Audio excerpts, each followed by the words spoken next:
My name is Ethan. I'm 26. A pharmacist's assistant by profession. Average, invisible, and mostly unnoticed. To the world, I hand out pills. But behind closed doors, I crave something else. Not drugs. Not alcohol. Something softer. Something more me. Lace. Lipstick. A sense of identity I can't explain. I wasn't always like this. Or maybe I was, but I buried it under years of trying to be who I was supposed to be.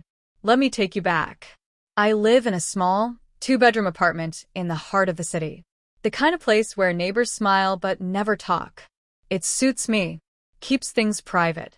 Keeps me private. I've been dating Emma for nearly 2 years now. She's sharp. Confident. The kind of woman who owns every room she walks into. She's a nurse beautiful in a no-nonsense way. Me? I'm the quiet shadow next to her. Happy to be unseen. Except, I'm not. See, Emma doesn't know about her. About the girl I sometimes become when the lights go low and the world is silent. The girl with carefully patted curves, soft lips, and a voice I still haven't mastered in the mirror. The girl who stands barefoot in front of the closet, debating between the black tights and the nude ones. The girl who only exists when Emma's on the night shift. I wasn't supposed to fall this deep. At first, it was just a curiosity. One of Emma's old lipsticks left on the dresser. A swipe. Then came the heels I bought online, size 11, wide fit, black patent. Then a wig. Then a bra. Then a name I whispered only in my head. Charlotte. Miss Charlotte. Dramatic, right? I know. But when I'm her, I feel like I can breathe. But it's all just pretend, right? At least, that's what I told myself. Until that one shift the day, everything started to crack. It was a slow Thursday at the pharmacy. The kind where the ticking clock sounds louder than the register beeps. Emma had called earlier, asking if I could pick up her refill after work. A routine thing, a hormonal imbalance she's been regulating for months. But when I went to grab her file, I noticed something odd. There were 2 prescriptions listed. One was hers. The other? My name. Confused, I asked my boss. He shrugged. Emma dropped it off this morning. Said it was for you. Said you'd understand. A single pill bottle. No explanation. Just a small label that read, estradiol, estrogen, female hormone, and a note in her handwriting. Time to stop pretending. E. My hands trembled. I don't even remember walking home. I just remember standing in front of the mirror that night, the bottle in one hand, a pair of pantyhose in the other, and a question racing through my mind like thunder. Does she know? Does she accept this? Was this permission? Or punishment? That was 3 days ago. And I haven't said a word since. I still wake up beside her like everything's normal. She still kisses me goodbye like she always has. But every second I spend not asking her what she meant feels like a second wasted or saved depending on what the truth might be. Because what if she does know? What if the woman I love, the one I've lied to every day, already sees Charlotte?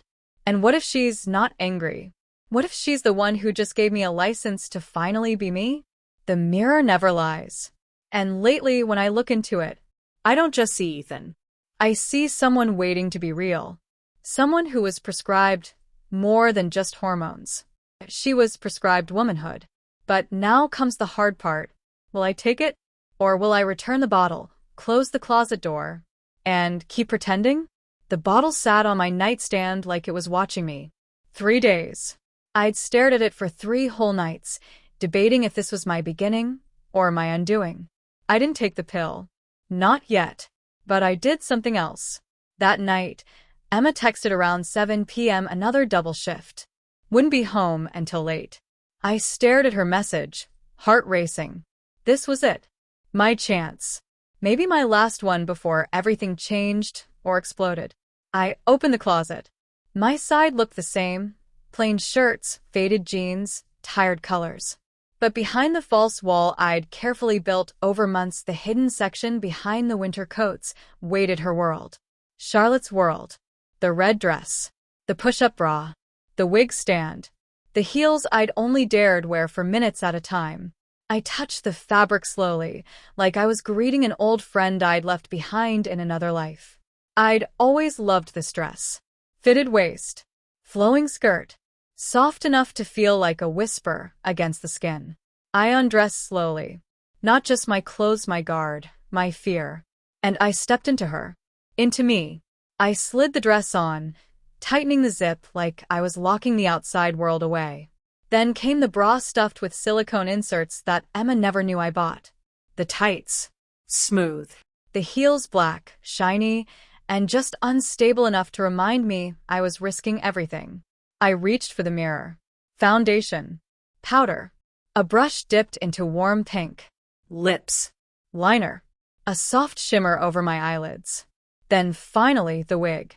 I looked at myself fully. Completely. And I whispered her name. Charlotte. The girl in the mirror looked scared. Excited. Guilty. Alive. I moved through the apartment like it was new territory. Every click of my heel on the wood floor was a drumbeat in my chest. But it wasn't just about being dressed. Tonight felt different. Because, for the first time, this wasn't secret. It felt like a test. Or worse, an invitation. Had Emma seen the signs? Was the prescription her way of accepting me or warning me? I didn't know. But as I twirled once, slowly, in front of the mirror, I allowed myself to feel it. Joy. Raw. Dangerous joy. And then the door rattled. I froze. The deadbolt. The sound of keys. No. No, no, no. She wasn't supposed to be home yet. The clock read 8:42 p.m. She was due at midnight. But I heard the unmistakable jingle of her keys, followed by her voice. Ethan? Power's out at the hospital. They sent us home early. You won't believe. I didn't hear the rest. Because I had already sprinted. Heels in one hand, wig off, breath held. I dove into the bedroom just as the front door opened.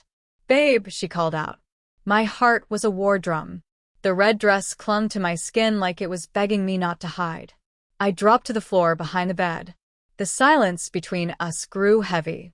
Footsteps. She was in the hallway now. Another step, and she'd see the wig on the couch. I was trembling, my chest tight, my eyes shut. Then I heard her stop. Silence. A pause that lasted too long. Her voice was softer this time. Ethan? I stayed crouched behind the bed, barely breathing. My dress stuck to my damp skin. My knees pressed hard against the cold floor. Every creak of the wooden panels sounded like a gunshot in the silence. Why hadn't I changed first? Why did I take the risk? Why did I feel alive? Ethan? Emma's voice was closer now. At the door. Is everything okay? I grabbed the nearest hoodie, throwing it over the dress. My hands shook as I shoved the wig under the bed. My face was still painted, lips still red, lashes dark and curled. No time to remove it. I stood up too fast, wobbling slightly. Emma stepped in just as I turned. She froze. Her eyes scanned me. Slowly. Carefully. And I saw at that flicker of confusion. The way her gaze locked on the outline of the dress beneath the hoodie. The smudge of eyeliner under my eye. For a heartbeat, neither of us said a word. Then I spoke, or tried to.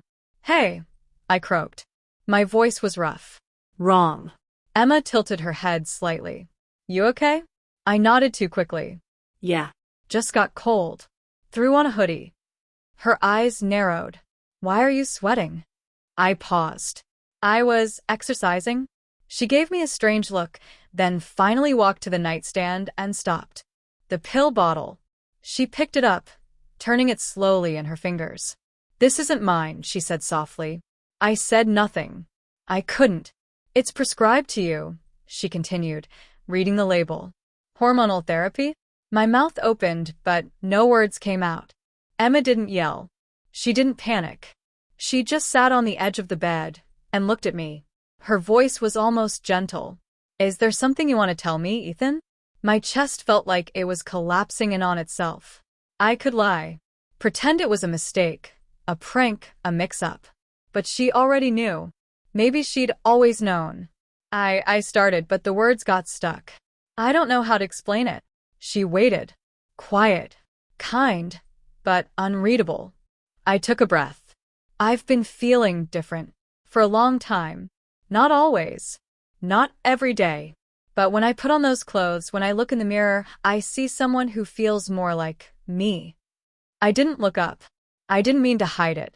I was scared of losing you, of being seen differently, of seeing myself differently.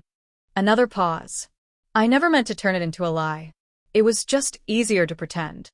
Emma finally spoke. Is that who you are? Charlotte. I blinked. You know.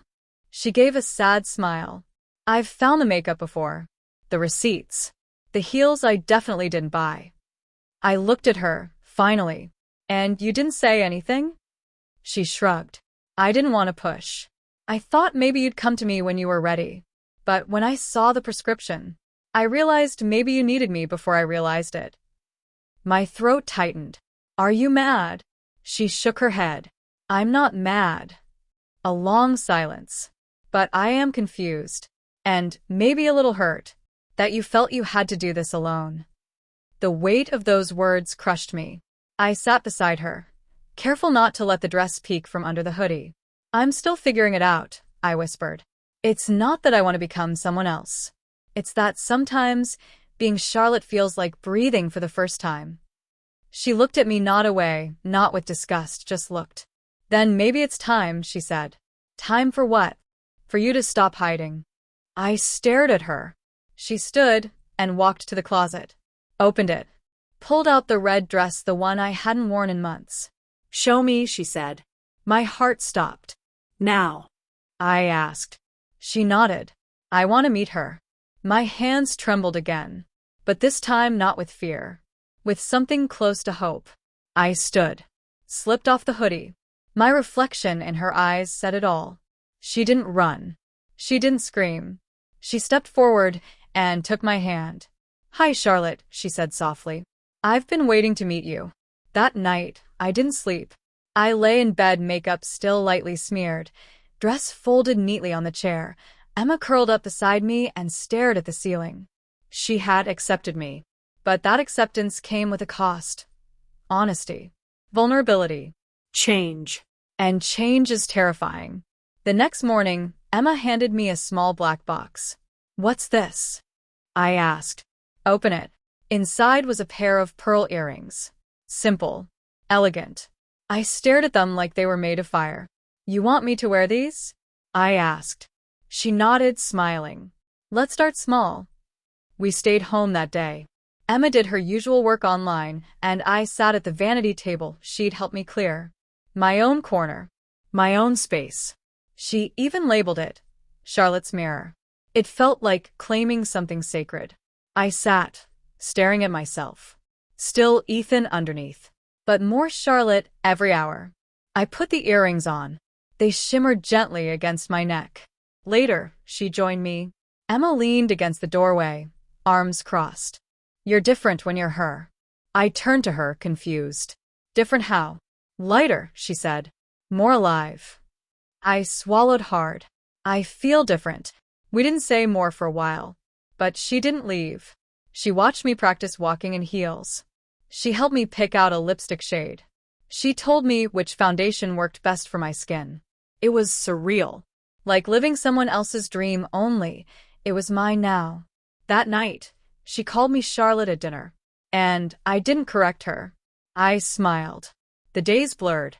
And each day, I became braver. Went outside to check the mail in flats and leggings. Tried on a sundress and opened the curtains wide. Even answered a video call half done up to a friend who paused before saying, "Wait, is that you?" But as the confidence grew, so did something else. A shadow. Emma's smile was still there. But sometimes, it didn't reach her eyes. She still helped me dress. Still laughed at my jokes. But one night, I caught her crying quietly in the bathroom. She said it was stress. She said she was proud of me. She said everything was fine. But something inside me whispered, she's proud of Charlotte, but mourning Ethan. What if I was becoming someone she loved less? What if I lost her, piece by piece, as I found myself?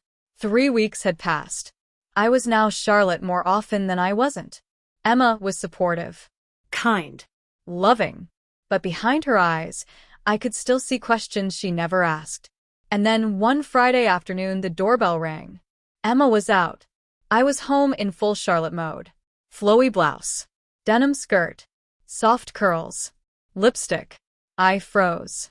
Nobody was supposed to visit. I peeked out the window. It was her sister, Lily. sweet, loud, judgmental Lily, who didn't know, who thought Emma was dating Ethan. Not Charlotte. I panicked. Should I run? Change back? Hide? But it was too late. She'd seen my silhouette at the window, and she was calling out, "Emma? Is someone home?" I did the only thing I could. I opened the door. Her eyes scanned me, puzzled. Hi. Is Emma home? I tried to speak. My voice wavered. She'll be back soon. And you are? The moment hung heavy. Every instinct screamed to lie. But I didn't. I'm Charlotte. She blinked. A pause. Another. Then, in a tone too neutral to be genuine, she said, "Oh." We sat on the couch. The air was stiff. "So, Charlotte," she finally said, "that's new." I nodded, hands shaking slightly in my lap. I didn't know Emma was into girls now. "She's not," I whispered. "I'm still me. Just a different side." Lily stared. Then she laughed once short, awkward, sharp. "This is wild," she said. "I know. Does Mom know?" No. No one does. Another silence. She took out her phone. I almost lunged to stop her. "Please don't." "I wasn't going to," she said quietly. She studied me again. "You're actually kind of pretty. Like, weirdly." I exhaled. A bit of tension left the room. When Emma came home, she looked like she'd been hit with cold water. But Lily just waved. "Hey, I met Charlotte." Emma blinked. "You did?" "She's cool," Lily said with a shrug. "Bit nervous." "But who isn't?" Emma turned to me, eyes wide. I shrugged, unsure how to explain it. "I told the truth," I said softly. That night, Emma kissed me deeper than she had in weeks. But that moment didn't last long, because 2 days later, I found a note in Emma's drawer. A letter she never gave me. It said, "I love you, but I miss him. I miss Ethan. Sometimes I look at you and feel like I've lost my boyfriend. I'm trying. I promise I'm trying. But it hurts in ways I can't explain." I sat on the floor with that letter, tears rolling down my cheeks. Was my freedom her prison? Was my transformation our undoing? I placed the letter back where I found it, careful not to fold it wrong, not to make it seem disturbed. But my heart was loud. Heavy. The quiet between Emma and me that night wasn't just silence, it was distance. She still kissed me goodnight. But it was quick. Like a habit. Not a hunger. The next morning, she found me at the mirror dressed, made up, and distant. "You okay?" she asked. I looked at her reflection in the mirror. She wore that soft robe I loved. Her hair was still messy. She looked like home. Like the Emma I had once surprised with flowers and shy notes. "I found the letter," I said. Her expression shattered. "I wasn't snooping," I added quickly. "It fell out." She sat on the edge of the bed. Quiet. "I wasn't ready for you to read that." I turned. "But you wrote it." "I was trying to figure it out. What I feel. Who I am with you now." "I thought we were okay," I whispered. "We are. Sometimes." She looked down. "But I can't lie. Sometimes I look for him in you. And I only see Charlotte." I stood up, heels clicking on the wooden floor. "I'm still Ethan," I said. "Charlotte is me. But so is he." Emma nodded. "I know. But I don't know how to love both. I don't know if I can." "Then tell me," I begged. "Tell me if you want me to stop." Her eyes filled. "I don't want to ask you to erase who you are. But I don't know if I can keep pretending I don't miss the version of you I fell in love with." The room swirled with emotions. Tension. Truth. Tears. "I feel beautiful when I'm her," I said. "But when I take it all off, I feel empty. Not more myself. Less. Like I'm unfinished. I get that, she said. I never imagined this life. And now I'm scared of what we're becoming. I walked to her, sat beside her, took her hand. I didn't change to hurt you. I changed to survive, to breathe. She leaned her head on my shoulder. I know, she whispered. That night, we didn't talk much. But we held each other longer than usual. And I think in that silence, we made space for truth. Not all love is easy. Some love stretches, Breaks. bends. But maybe if it's strong enough, it mends too. It had been 3 days since our conversation. Emma was distant, but not cold. I stayed home that day dressed, yes, but not in anything loud. Just a soft blouse, leggings, minimal makeup. I was learning to blend both parts of myself. Slowly. Painfully. The doorbell rang. I wasn't expecting anyone. My heart raced just like it used to years ago when I first snuck on a dress in my teenage bedroom. I peeked through the blinds. It was her mother. My breath stopped. I looked down at myself. Feminine. Undeniably so. Too late to change. No time to wipe off makeup, no time to rip off clothes and pretend. I opened the door.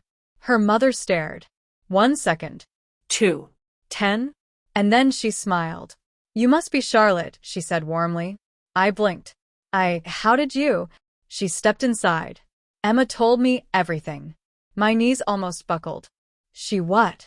She called me this morning. Said she couldn't carry the weight alone anymore. Said she needed someone to understand. Someone who might understand you, too. I stared. She's scared, you know, her mother said. But not of you. She's scared of losing you. I thought she didn't know what to do with me, I whispered. She doesn't. But she's trying. She handed me a small envelope. She asked me to give this to you. With shaking hands, I opened it. It was a prescription pad. Emma had scribbled a single sentence.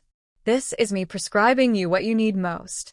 The freedom to be who you are and the patience to let me catch up. I sat down on the couch. My eyes blurred. I don't know how this ends, I whispered. Her mother smiled gently. Neither does she. But she's still writing it with you. And then the front door clicked open. Emma stepped inside. Saw her mom. Saw me. And smiled through her tears. The screen fades to black. But before it does, I ask you, dear viewer. Speech balloon, what do you think happens next? Broken heart, does love win? Or is identity stronger than romance? Memo comment your version of the ending below.